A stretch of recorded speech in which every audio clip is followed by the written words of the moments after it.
Um, and then when Adewole has finished his talk, we'll wish him well, and I'll stay on the line for that point, just in case any students want to raise any points about the assignment that's sort of ongoing, and always there seems to be an assignment in the intros. So I think shall I shut up now, Adewole? You ready to go? I am Yes, perfect. good. Okay, so I'll mute myself then and turn my camera off, and put the group.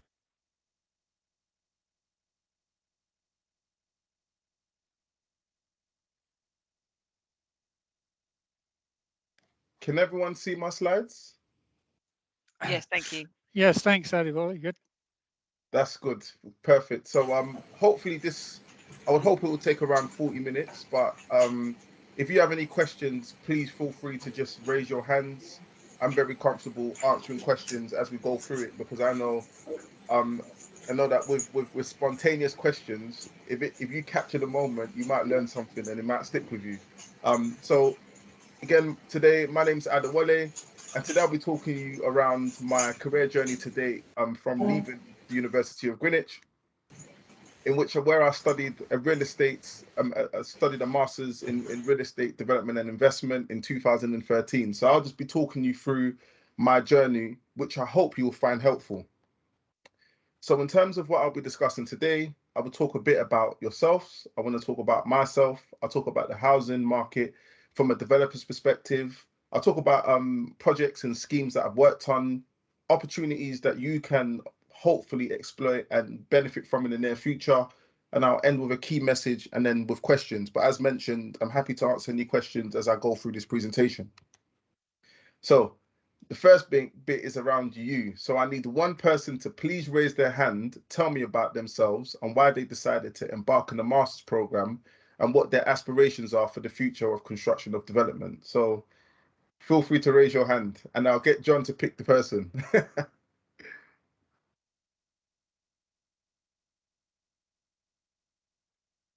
Okay, we've got one person.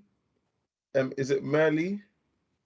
It's Mel. That's close enough. Mel, please accept my apologies. Please go ahead and answer that question if you can, please. So I'm a part-time student currently working full-time as a development manager for a housing association.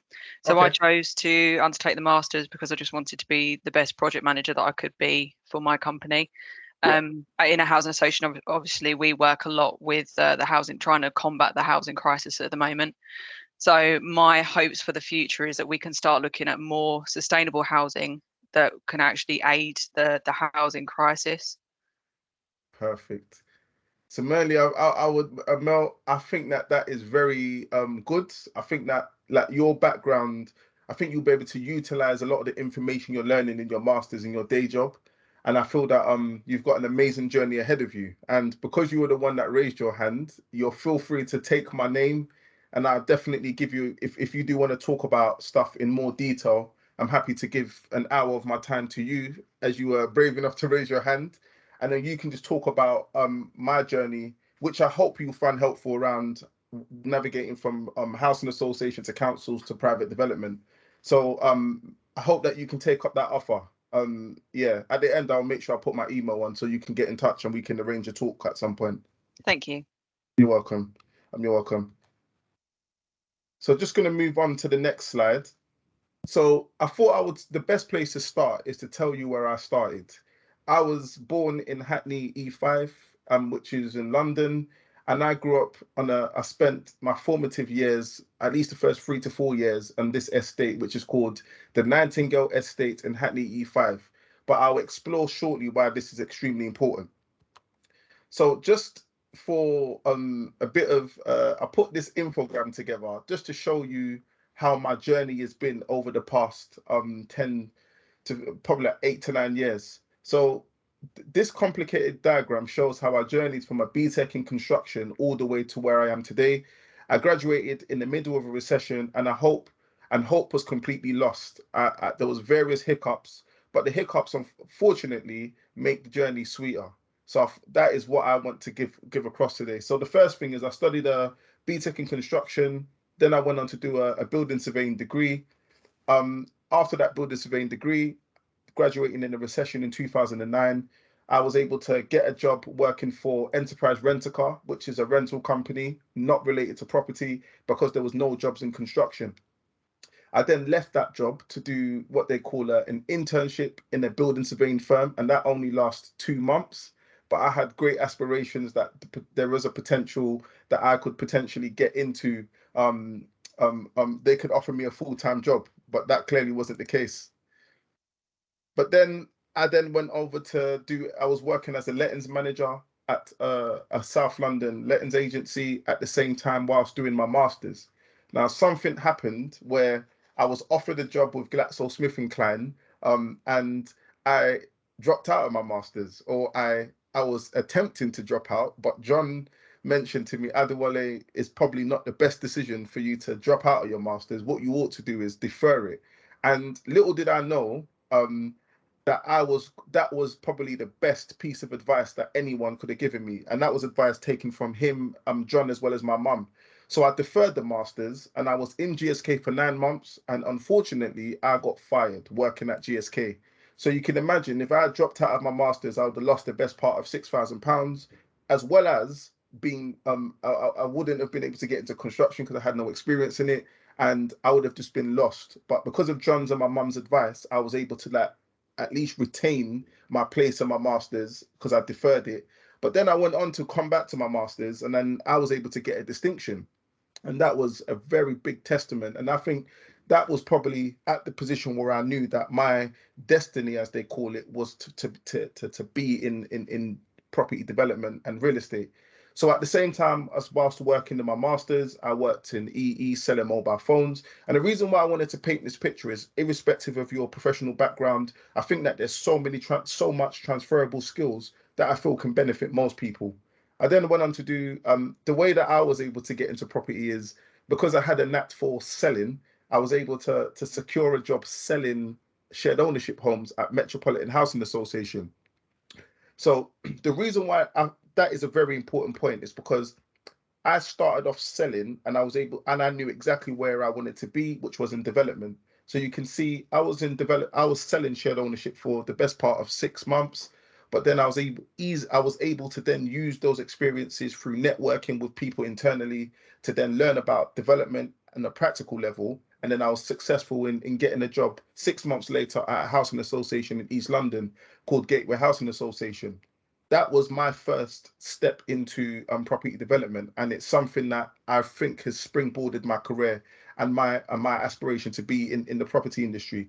I then went on to work for as a project manager at Brent Council, where I was managing various schemes.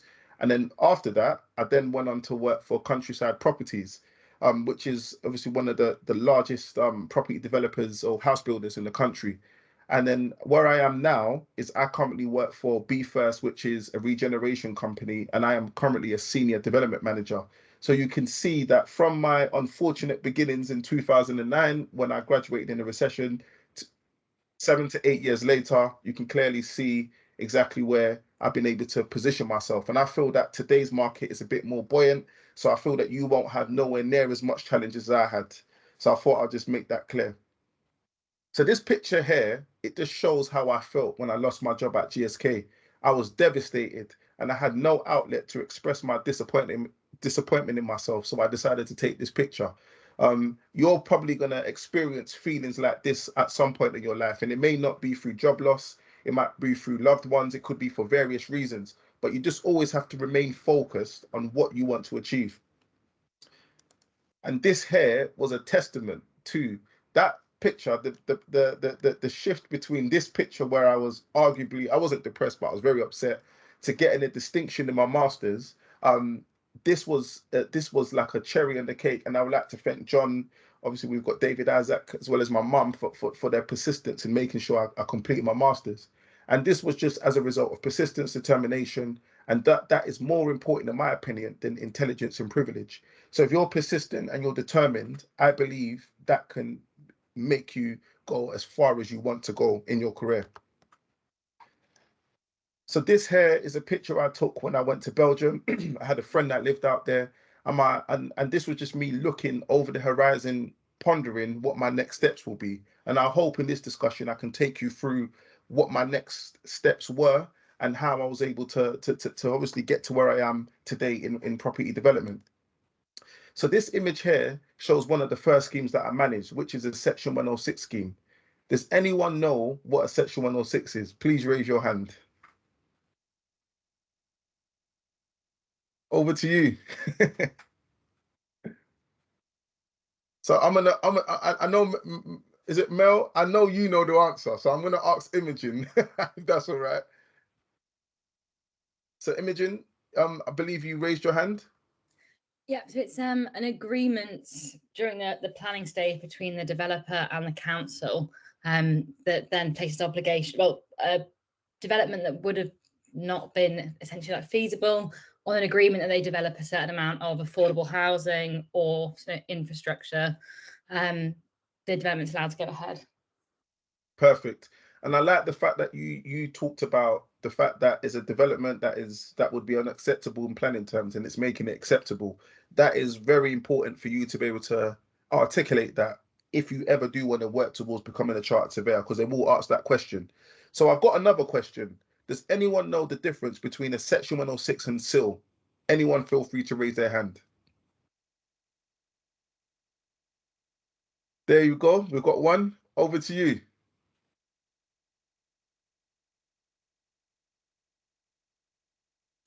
Is that me again? Yes, it is, please. I don't want to be the one answering all the questions, but so still it is a fixed rate that is charged for infrastructure to a development, as opposed to a Section 106 agreement, which is negotiable. Still doesn't include affordable housing, and the Section 106 does.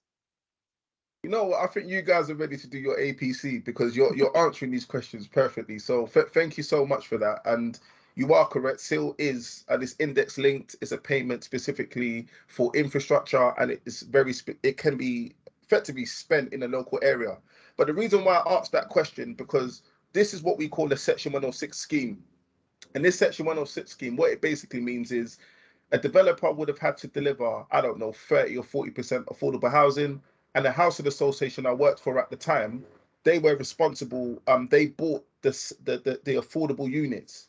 So it wasn't something that we directly delivered as a housing association, but it was something a private developer delivered, and then we paid them in stage payments. So I think that it's just important to note that not all schemes, you're not always responsible for delivering schemes. It can be a housing developer, and then what you're doing is you will just oversee it on behalf of the housing association to ensure that it's delivered to the required standard. So I thought I'd just make that clear. So in terms of the housing market, I'm sure everyone has seen all of the issues with inflation. We've seen the issues with material uncertainty, increasing interest rates. We've seen GDP bounce back. And I think that it's very important to note that I've done a very simple analysis looking at the impacts of COVID on the economy. And the impacts of COVID is worse than the 2009 recession when you look at the impacts it had on the GDP of the country. But having said that, it bounced back a lot quicker. So as soon as the government decided to open up again, you see the GDP spike back up again.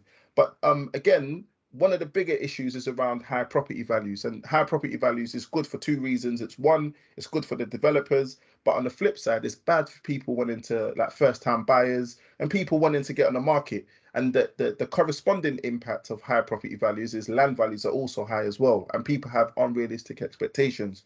So I think it's just important to be aware of the housing market as it stands and know how you can navigate yourself towards it.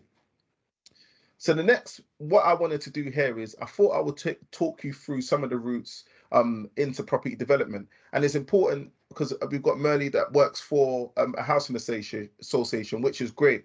But I want you to think about the entity that builds homes from a sell to rent. So for instance, there are different entities that build homes for sale and for rent. And I do not want you to consider the larger agencies such as Savills, BNP Paribas, and etc. You can consider there are many opportunities in local authorities, housing associations, pension funds, or even your local property developer. If one thing is one thing to be book smart, but is another to have real life examples. So I would strongly recommend that you try to get yourself work experience as soon as possible, even if it's 1 day a week. I was in your shoes this time a few years, maybe 7, 8 years ago, and the reality is you've got more than 3 days spare. So I would strongly recommend that you try and get work experience. And I would also like to add that you should use your platforms, and platforms is social media such as Instagram, LinkedIn, Twitter, to express yourself. But you need to be very careful how you purport yourself, because believe it or not, your digital footprint is your CV. It's something that sticks with you. So just be careful what you post on there. Try to be professional. Even if you want to have a bit of a joke, do it in private. I would strongly recommend that. So I just want to talk you through some of the schemes that I've worked on. And this here is a 9-unit scheme in Tower Hamlets. And this was a scheme that one of the first schemes I managed in 2014 when I worked for a housing association. So this was a scheme that previously had a church, and it was what we call a trade and barter deal. So what they did is the church provided the land. We, as a housing association, provided a brand new church and flats on top. So their payment in lieu came in the form of them getting a brand new state-of-the-art church, and we got 9 shared ownership units out of it. So I put all of that to say that there are definitely different mechanisms that people can work with landowners to develop sites. And this was 9 homes. It was designed by architects called MEPK, and at that point, and it was with a developer or a housing association called Gateway Housing Association. So this second scheme was in the same housing association, and this was for 43 rented units and shared ownership homes. There were some issues with connecting to a substation that was resolved, but it was a very nice project next to Bromley by Bow. So if ever you are at Bromley by Bow, if you come out the station and look left, walk down a bit and look again, you would see this development. It's next to, it's literally next door to the station. And even if you go past on the train, it's very likely you would have seen it. So again, this was an amazing scheme. This was, like, I would say, my formative experience of dealing with an adverse neighbor. And the adverse neighbor was someone that was very upset with the development, and the management company wanted to hold us to ransom. But with being kind, I would say, being responsible, and also listening to people's concerns, I think most things can be resolved. So again, this was delivered in June 26, and it was designed by Frank Reynolds, and it was the developer was Gateway Housing Association. So I will move on to my next project. So I then went on to work for Brent Council, and the size of schemes increased drastically. So this scheme was a scheme that was in a headlock for quite a number of years, and the scheme at the bottom was one half of the other scheme at the top, and it was owned by 2 parties. The one at the bottom was owned by the council at the time. The other one was owned by a housing association. So my responsibility was to try and deliver the one at the bottom whilst trying to instigate the one at the top with the partner. But it was quickly brought to my attention that there was a desire, there may be a desire for us, for the party to sell their site. And what I was able to do is negotiate and put forward an offer, carried out what they call a development appraisal, and then I was able to put in an offer. Now, I'm going to give you guys a bit of a lesson when it comes to development appraisals. Just because you do a development appraisal and it says that you can offer £10 million for a piece of land, it does not mean that you have to offer £10 million. And I'll explain why. So I put together an appraisal and I presented to my manager, and I said, oh, I think we can go as far as this. And I said, we're going to offer it. And my manager said to me, Adewole, we will not offer what you want. We are going to offer a different amount, which wasn't too different. And then I was very upset, thinking, why is my manager telling me, is she overstepping about, not overstepping, but is she not respecting my opinion? But then when the other party accepted that offer, it just made me realize that the benefit in property development that a lot of people take for granted is you don't make money when you sell the homes, you make money when you buy the piece of land. So if you can buy a good from the beginning, you will generally have enough profit in there to see through a successful development. So that is just a very important point to note. Just because you have £10 in your pocket to buy something doesn't mean you have to spend the full amount. And then after that, I was able to negotiate with the landowner. And one of the last things I did before I left Brent Council was I was successful in purchasing that land. And now the council currently control a scheme that is delivering, or is about to deliver, 100 homes. And that was through my blood, sweat and tears. And this is another scheme in Stonebridge. I don't know if anyone's familiar with Brent. This is an attractive scheme delivering 73 homes. There was a lot of heritage considerations as well as education due to the land formerly being part of the school, of a nearby school. Therefore, it required what they call a Section 77 of Education Act 2011 approval. Now, in property development, you have to be very comfortable with law. You have to be very comfortable with regulations, planning policies, etc. And it's very important to note that without you being aware of it and how to maneuver around it, it will be difficult for you to find success in it. And it doesn't mean that you, as a professional, you do not need to know all the answers. You need to know who to speak to get the answers. And in this case, I was able to read the regulation, speak to solicitors, and make sure that we were very much aware of how we're going to get this project through planning, as well as the education restriction that was on there. So the development, as mentioned, is about law, it's about money, it's about regulation and politics, as well as everything that concerns human existence. And if ever you want to drive past, it's on one of the main roads. I think it's on Hillside in Stonebridge, in Brent. You will see this going up for construction, and I think it's truly amazing. The architect on it was South Studio. I was a project manager, and the scheme, I believe, was around £22 million worth of costs and 73 homes with as a mixed tenure scheme. So I will move on to the next. So soon after working in Brent for 2 years, I then went on to Countryside Properties, and Countryside is one of the larger housing developers in the country. This project was very special. This project is located in Enfield, and it's called the Alma Estate, and it's literally if you walk out of Ponders End Station, it is right there. So this scheme is delivering 1,080 homes. The architect is PTE, Pollard Thomas Edwards, and I acted as development manager. And then the total development costs is around 300 million with a GDV 400. So you can see that with me moving on with my career, the value of the projects I've managed have considerably increased.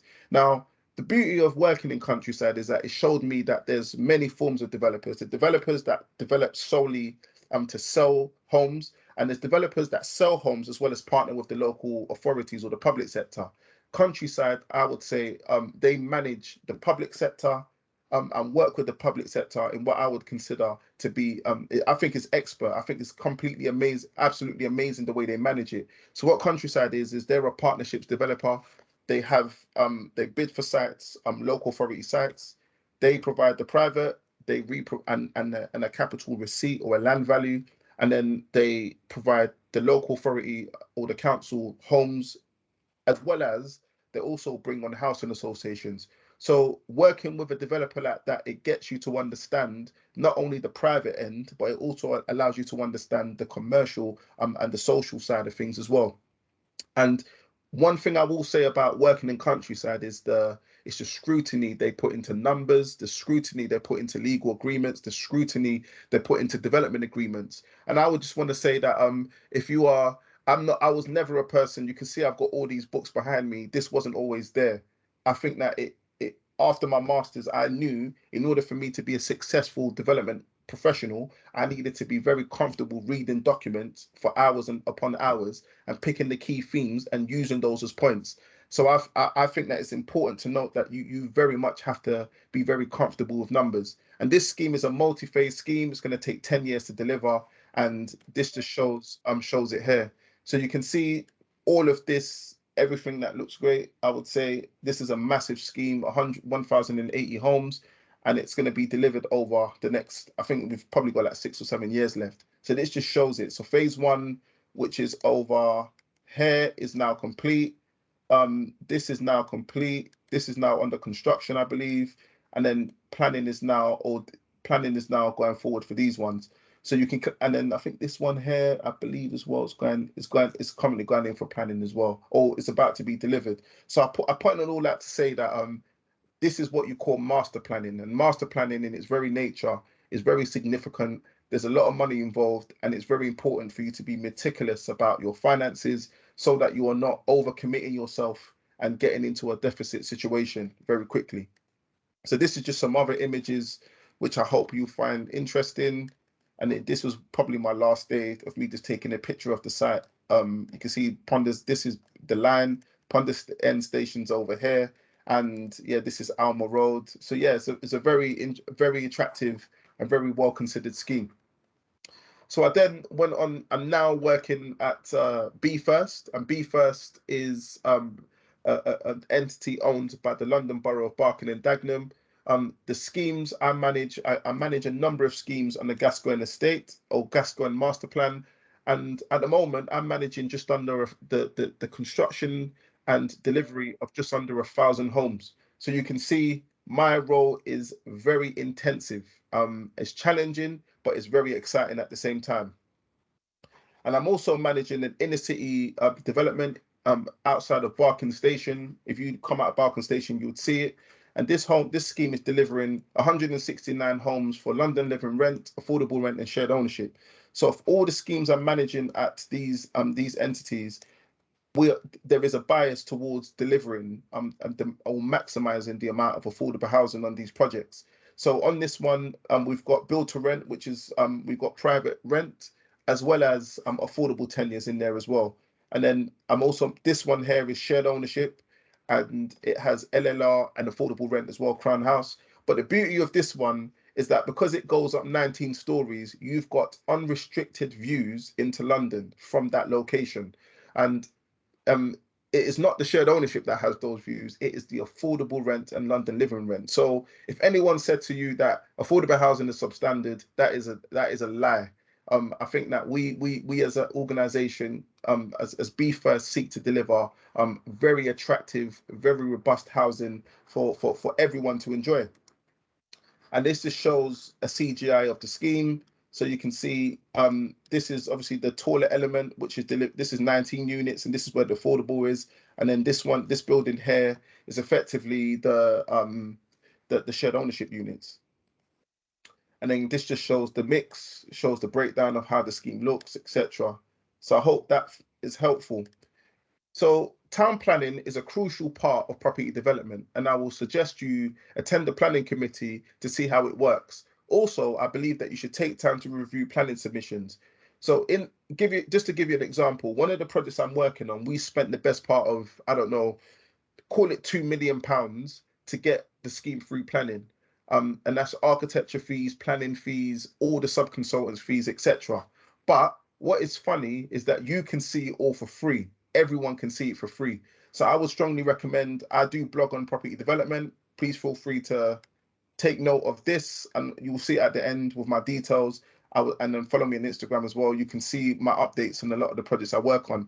But it's just an irony to think that developers spend millions of pounds on developments to get developments through planning, but all of the technical information is available for free. So you can go on there and do whatever you want with that information. Obviously, there's not much you can do, but you can be the custodian of £1 million worth of information that would hopefully enrich your career and your future. I thought I would put this on there just to show the complex nature of managing what I call a master plan. So this here shows how calculated planning can be. This is an outline permission, and then you've got your non-material amendments in section 73s, as you can see here. And then all of this process is just, I believe, is generally managed by a planning consultant. But as development professionals, you have to be very conversant with this. And then all of these are just reserved matters applications for individual phases, reserved matters applications for individual phases. So you have to see it. I believe you have to be in it to understand it better. But reading and understanding how planning is administered in the UK, in my opinion, I think is extremely important. So just moving on to the public sector versus the private sector.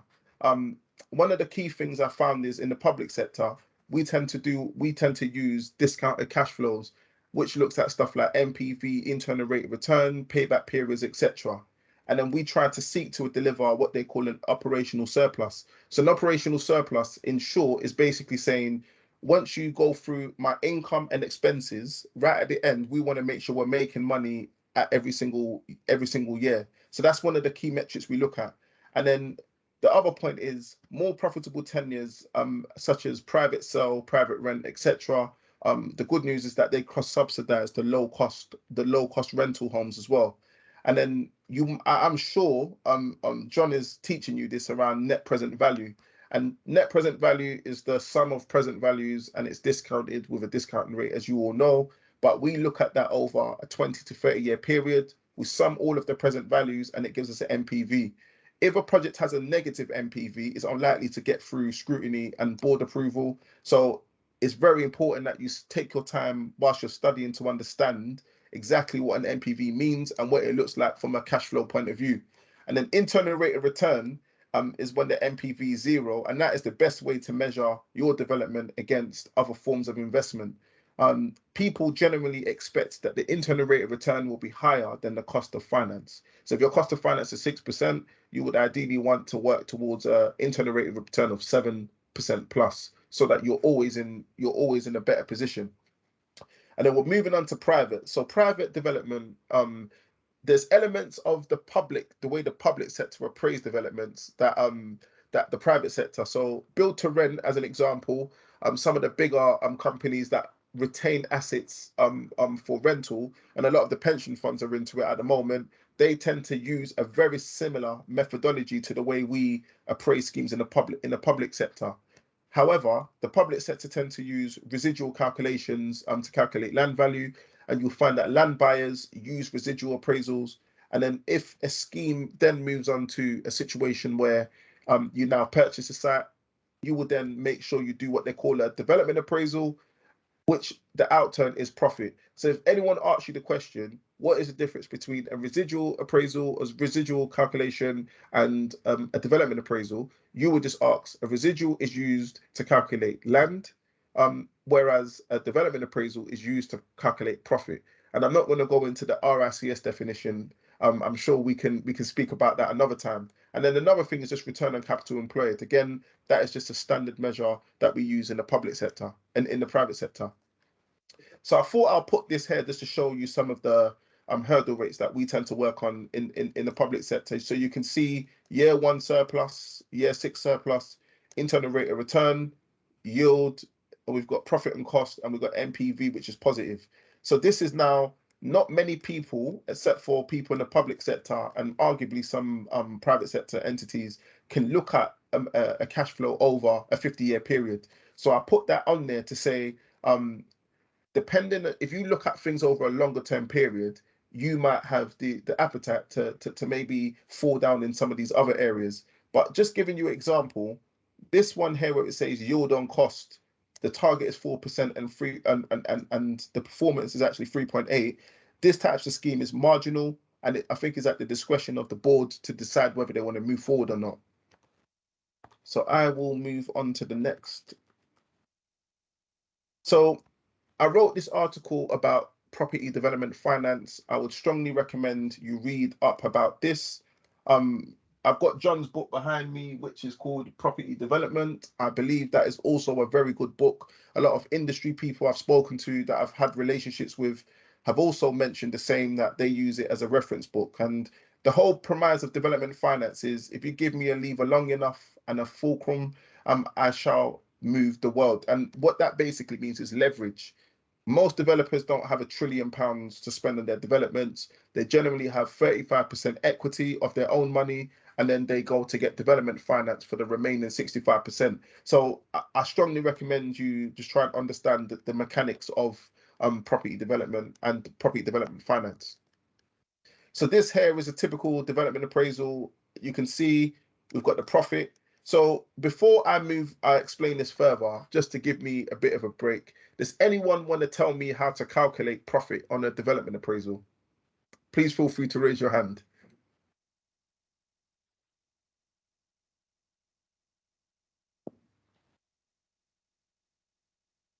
Anyone? I think, John, you might want to ask someone. It's all right. I think sometimes they've probably got a bit of an idea, but feel a bit reticent about sticking their heads over the parapet, you know. So I hesitate to ask Imogen and Merle, because they've already contributed quite a lot, and it'd be unfair to always put them in the crosshairs. So I think maybe Adewole, perhaps it's not that they're not listening. I think sometimes it flummoxes, you get a bit tongue-tied right in the moment. So if perhaps is it all right to sort of roll on over it, and then perhaps at the end we'll come in with a sort of broader discussion that doesn't sort of pinion anyone, put them under No, that's pressure. fine. That's fine. Is that all right? Yeah. Fine. Thank you. No, so it's really good strategy, and I do like the schemes. I think they're fantastic, and it's sort of prompted me, because the students have got an assignment coming in coursework 2 in this module, which is touching upon so many of these themes about. I'll be providing them with reports about a development site. It won't be an urban one, it will be out in the rural area. There's a sort of 80 unit scheme where the site is available for £5 million, and they'll be doing a development appraisal on it. So I suppose the encouragement is to pay attention to this talk. I think it's really good, and it's full of the right sorts of ingredients in my views. No, thank you. And it's always good. So I don't mind just explaining what a development appraisal is. So in this example, you can see the number of units, which is, you get these from an accommodation schedule, you've got your GIA, and then you've got your net internal area. So when it comes to you calculating what they call the sales area, you're going to generally use your net internal area. And for those that want to be specific, there is a new measurement standard called IPMS, and you can hopefully spend some time reading up about that. But ultimately, you get your accommodation schedule, and all of this, the GIA is what is used to calculate your build cost. So in London at the moment, some people may develop for cheaper, like £2,000 per square meter. But in some cases, people are developing for as much as £3,300 per square meter. So it's very important that your net to gross, which is your gross area, which includes your everything within the perimeter of your, not within, but within the internal face of your building, versus the apartment, that your net to gross is probably around 80%, because that makes it very efficient. So once you get to that position, you establish a build cost, then you start adding in all of your income. So income will be private for sale. Private sale will probably be something like, if you've got comparable evidence, you will do that research. You don't always go with the highest amount, you go with a measured amount, and you times the price per square meter by the private for sale net internal area. That gives you an amount. The affordable, again, that will just literally be you can either do an appraisal where you can work out the affordable using the discounted cash flow, or you can go out there and speak to other developers or other housing associations to give you a price on the 33 unit scheme here, and then you just plug that number in. And then you've got car park income. Some developers sell car park spaces. So once you've got all your income, this effectively is your GDV, which is fine. And then when you get down here, you've got stuff like incentives. Some developers add incentives. Some people add in stuff like all types of stuff. But then so what we've done is we've explained the GDV. Now we're moving on over to your GDC. GDC is everything that is a cost of your development. So that will be build cost, that will be contingency, that will be Section 106, SIL, professional fees, architecture fees, planning fees. Every single thing that will be a cost of your development will be captured into your GDC. And then you'll also add in the land cost as well, as you can see at 1.5 million. And then you also add in stuff like you also add in if there's any other costs, such as you might need to pay different professionals to carry out different activities, etc., rights of light, insurances, etc. So that then gives you your GDC, as well as your and then you also have to add in your finance costs. So that all wraps together to your GDC. So GDV minus your GDC minus your finance costs, and that gives you your profit at the end.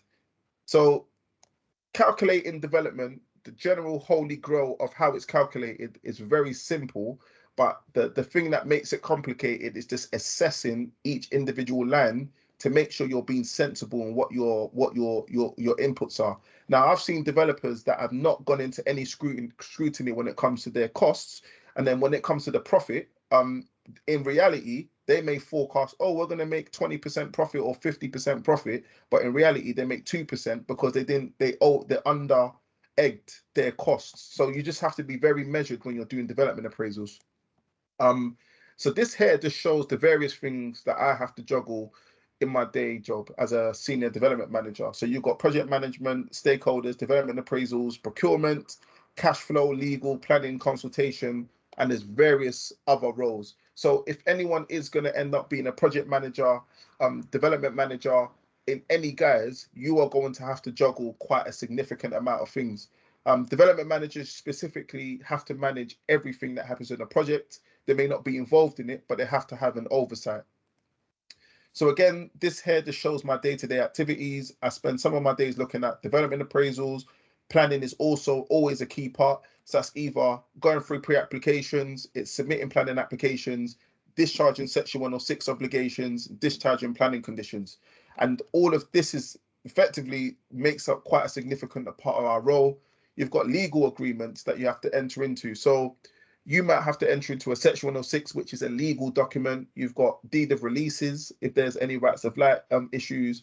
You've got party wall matters. There's so many legal matters in terms of, even if it's about a matter of getting title insurance, if you have various unregistered titles, there's all types of stuff that you have to deal with. Now, you don't have to do it. You just have to know who to speak to. So in this case, I know I've got a project where I have a minor issue. I'll just speak to my solicitor on it. And then generally speaking, the process of managing everything is project management. But one thing that a lot of people take for granted is relationship management. And I say all of that to say that if your approach to dealing with people is good, if you like speaking to people and you're very respectful, you will generally get the best out of people. So I thought I would put that out there to say, if you're working in any construction related profession, your ability to manage relationships is equally as important than your ability to manage other elements. Obviously, there's elements that are more important, but managing relationships is extremely important. So I'm now going to move on to a project. This is a very messy structure, so please forgive me. But you can see you've got architects, planning consultants, you've got visual visibility, viability consultants, cost consultants, which QSs, daylight and sunlight, sustainability, transport, etc. So this is like your typical design team, and I would basically sit in the middle. Everyone will come to me, and I will have to make a decision. So when you guys make your move into property development, you can be rest assured you're going to know a bit about everything, purely because of your job title, because you are the responsible party. So this here is the final element or one of the final elements of this presentation, which is to show the crown of your efforts. So this here shows that persistence pays off. So I did my APC 2 years ago. I attempted it maybe 4 years ago and I didn't pass, and then I went again and passed it the second time. So I put that out there to say that I would hope that the corresponding action after you finish your masters is to work towards becoming a qualified member of either the RICS, CIOB, APM, or whatever, because all of those professional qualifications, it adds it adds a feather to your hat, as they say, and plus it's industry recognized. So when people look at me, they may say, "Who is this young guy?" And then chartered surveyor. There's a level of respect that comes with it. The words at the bottom is a Yoruba saying that says, "It's either you try or you die." And I'm not expecting to die, but I have got a mindset that I believe that in life we always have to be trying to achieve something. So it's just a point that I wanted to raise. So these are the opportunities I feel that everyone on this course should be considering. You work towards CIOB, which is very important. I know that the course that you're doing is RICS accredited. So immediately, once you get a job, 2 years after you get a job, 2 years later, you can sit for your APC. You've got the Association of Project Managers, which a lot of people use. And for those of you that have an interest in the investment side of things, whether it's working for pension fund, working for asset managers like BlackRock, you may consider doing a CFA. And I put all of that out there to say that having a degree is one thing. It gets you the base knowledge. The other elements of this whole process is getting professionally qualified, because I feel that this is what takes you to another level. So in terms of the key learnings, I think it's important to plan. I think you have to think outside the box, you have to network, and you have to stay attuned to the issues of the market. And more importantly, you have to believe in yourself. I feel that we are in a time where there's a lot of challenges, as everyone can appreciate. But I feel that if you believe in yourself, you're not going to allow yourself to be slowed down through circumstances. And as you can see in what I showed you on this page here, which is over here, if I didn't believe that I wanted to be this person or senior development manager, I would have just stayed over here for the rest of my life, and maybe progressed in that. But again, you can see determination.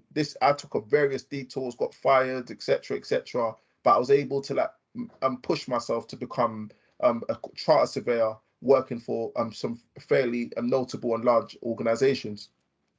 So in terms of me, if you ever do want to read about myself in more detail, this is me. My name is Adewole. My blog is www.alakedreaming.com. You can follow me on LinkedIn, and if you use the same name, you can find me on Instagram. I don't post personal stuff. I post things on property development because I have a very keen interest and I'm passionate about it. So if you want to follow me, if you want to reach out to me, I am a person that responds to people. Feel free to get in touch with me. And that brings my presentation to an end. So if you have any questions, let me know. And then you've also got my email there. I think the easiest way is just to press print screen, and you've got my contact details and my website. So yeah, that brings me to the end of this presentation, and thank you all. Well, thank you, Adewole. I think it was a tour de force. Yeah, I didn't want to speak over the group, but thank you so much. It's so insightful, really, to hear about what's going on out there, but also the sort of honesty about saying that in a career you have some setbacks, and you were very open about some moments when you were very upset about things that had happened, but you had tenacity and stamina to carry on. And I think that all successful people would have had a few hiccups and a few sort of setbacks like that, and being open and honest about it's really helpful. I know that many in the group are quite early in their careers, and hearing that kind of thing is very inspirational. Thank you so much. It's a fabulous talk. Sorry, I didn't want to dominate. I was just again, and lots of thank you comments are coming up now in the chat box. That's very well done, group. That's sorry. While we've got Adewole, are there any sort of pressing questions that any of you may have? I'll just mute myself there. And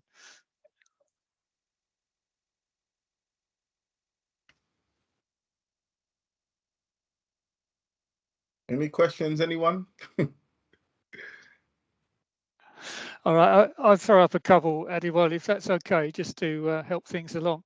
Yeah. The presentation was fabulous on the relationship between the money coming in to schemes and then the value created and so on to pay all the costs. Because you're working in London at the moment with the London Borough, Barking and Dagenham, has the Mayor of London and his ability to provide any grant money, has that been very helpful to your program? Has the Mayor Absolutely, been, absolutely. And I love the fact you brought that out, and maybe I should have explored that further. But in terms of grant funding, Barking and Dagenham is arguably one of the land the property values are one of the, not, I won't call it the cheapest because I don't like using the term cheapest, but it's one of the least expensive boroughs in London.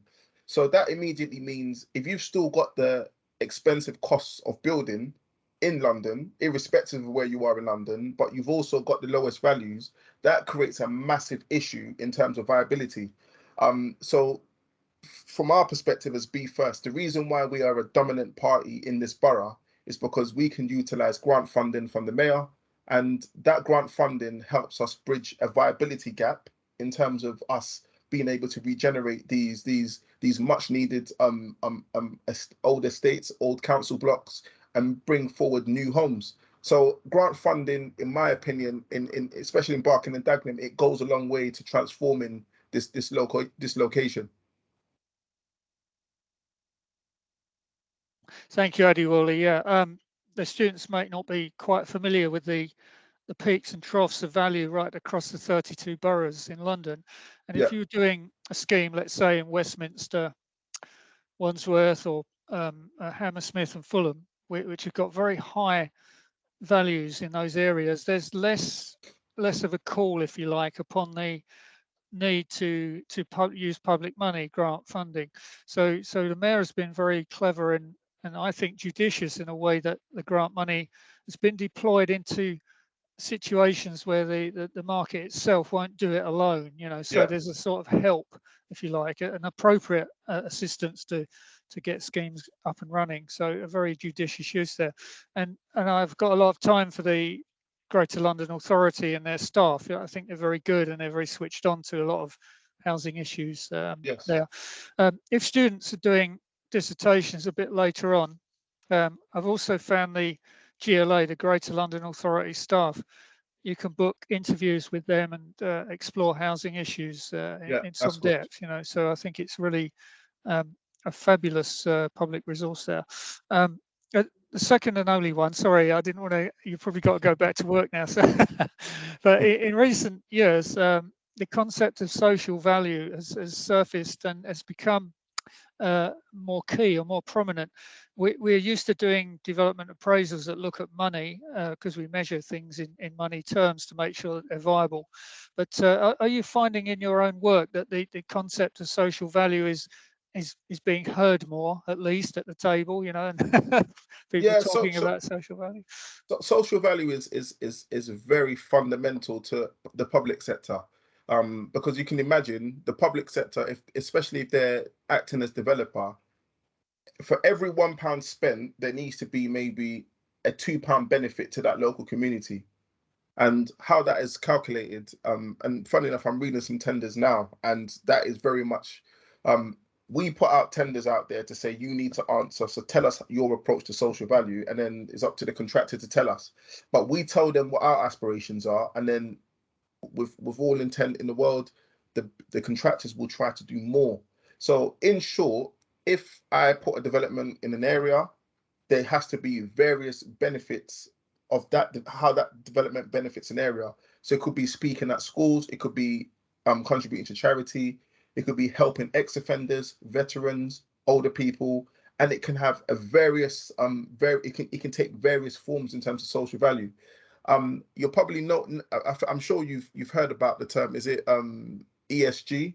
That is a very, very big concept that we're finding at the moment, and a lot of private entities and massive FTSE 100 companies, they are zeroing into ESG.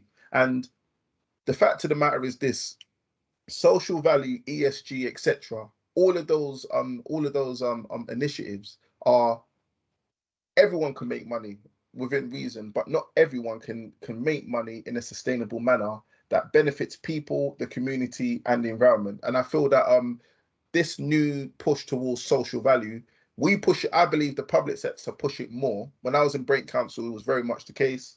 Gateway Housing Association, I know that at Countryside they were very big on social value because they like to add value to communities in terms of placemaking. And placemaking is not always about putting in, I don't know, a new building, putting a cinema there, putting a nice bunch of cafes. It's about transforming the environment and the feel as from a social, economic, and also from an environmental point of view as well. So I feel that social value as well as ESG are very strong and very prominent parts of the development process today. Thank you, Adewole. It's brilliant. And in case anyone is a bit vague on the ESG concept, my understanding of it is it's the environment, the social, and the governance. So governance is, if you like, making a scheme more transparent, so the local community has some say in it. They have some ability to steer it or nudge it or govern it, so that the schemes are not top down. They're not imposed on communities. A lot of the mistakes that were made back in perhaps previous decades were a sort of sense that the state, the government knew best and would often impose a solution on a place. There was no connection with governance, and so this is completely reversed now. And even private capital is using this jargon, and they're really on side with it. And I think we've come a very long way, I think, from where we once were. Okay, I was looking in the chat box in case any of the group wants to. I think you've blown them away, Adewole, with your breadth and knowledge and wisdoms, and they are wisdoms, they really are. And I was just looking in your social value policy if there's any special slush fund for burnt out lecturers, but I couldn't find one there. So it's a joke, everyone. All right. Yeah. Okay. Well, brilliant. Well, I think we may have reached that point in the road where we love you and leave you. So I'll send you a thank you email a bit later privately. But as ever, a fantastic contribution. It's so kind of you to find the time in your busy lives, juggling with developments of high value and lots of stakeholders and contractors. Goodness knows, it must be a very busy day for you.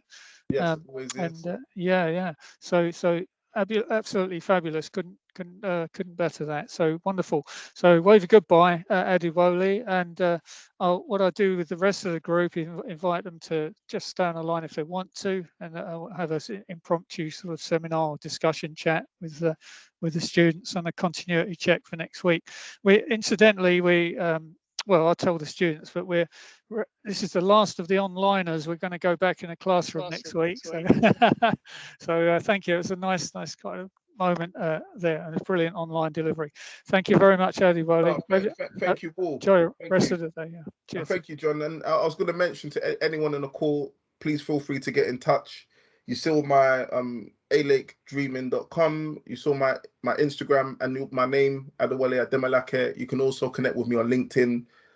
If you want to come and see a site, get in touch. I might be able to arrange for you to come and see one of my projects. But yeah, just give me a heads up. And if there's a bunch of you that want to come, like 5 or 6 of you, let me know. So John, if you can, please let me know.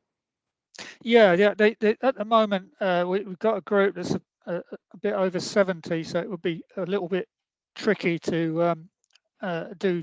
I don't think it's sort of you could accommodate a group like that.